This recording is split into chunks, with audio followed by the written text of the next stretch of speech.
Good day mga ka-backyard. For today's video ay papakita ko sa inyo yung ating nabiling itlog, no. So ayan po yung ating nabiling itlog mga ka-backyard.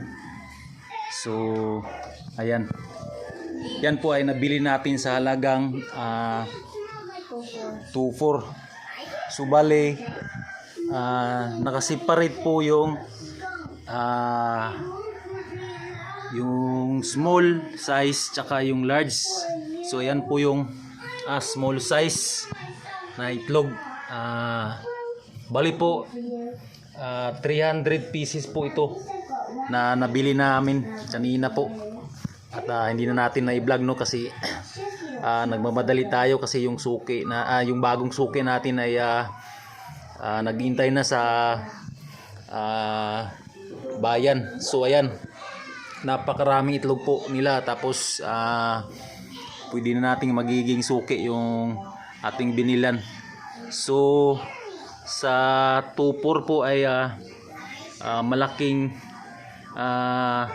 ganansya po natin doon kasi nakakapag discount tayo sa pamimili ng itlog, kasi po ay yung bawat tray nito ay nagkakahalaga ng 200 tsaka 240. So bali bumili tayo ng apat na 200 na tray. Tag 200 na tray, apat. Tapos yung anim po ay hindi anim pala ay nagkakahalaga ng 250 bawat tray. So napakalaking save po. Tapos bulto yung ating binili, hindi yung pabalik-balik tayo sa ating mga supplier ng itlog, tapos kakaunti yung ating nakukuhang itlog at maaksaya sa gasolina, no.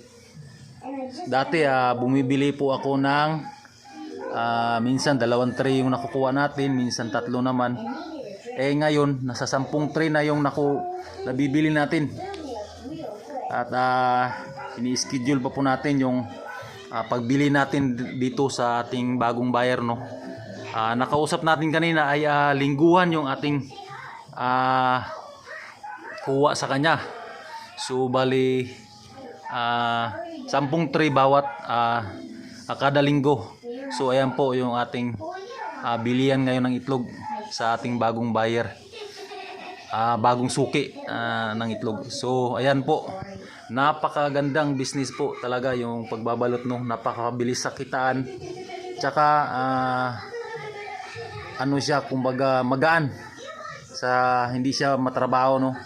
Magaan dahil hindi ka na nag-aaksaya ng maraming oras dahil isasalang mo lang ito sa incubator, tapos hayaan lang natin ng isang araw na nakababad sa incubator, tapos yun ikot-ikutin lang po 2 times a day. So ayan, ganito po yung kalaki yung kanilang large.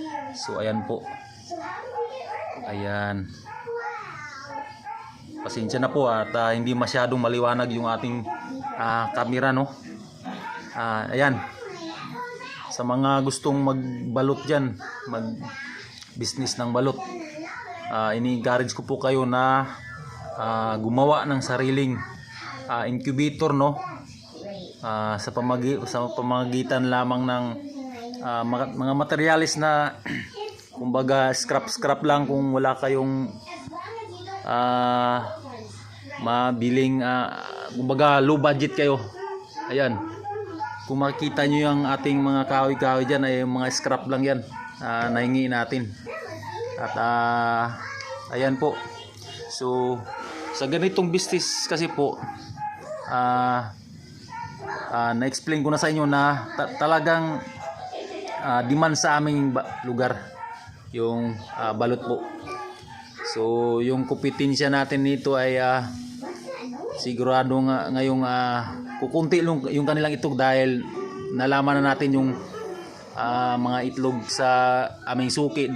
Kumunti yung mga itlog ng kanilang mga itika, no. So kaya nga bakante yung ating 2 tray dyan sa taas, 2 tray, 2 incubator. yan po ay bakante ngayon. So dahil nakapagbili tayo ng itlog, malalagyan na natin yan ng itlog, no, mga ka-backyard. So ayan po, happy tayo dahil sa ganitong paraan ay mabilisan na talaga yung ating kitaan sa pagbabalot po.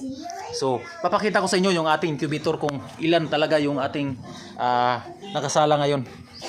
So ayan, bali mayroon tayong ritong 7 tray na nakasalang. So may tatlo dito na bagong dumating, kararating lang ngayon. So ayan po, 10 tray na yung ating isasalang dito sa ating incubator. So ayan, napakasarap isipin na nagtagumpay tayo sa ating pinapangarap na magiging balot supplier tayo. So ayan lang po sa araw na ito, at maraming salamat po sa manonood ng ating vlog, no. Happy farming po sa ating lahat. God bless po sa ating lahat. Bye bye. Salamat po.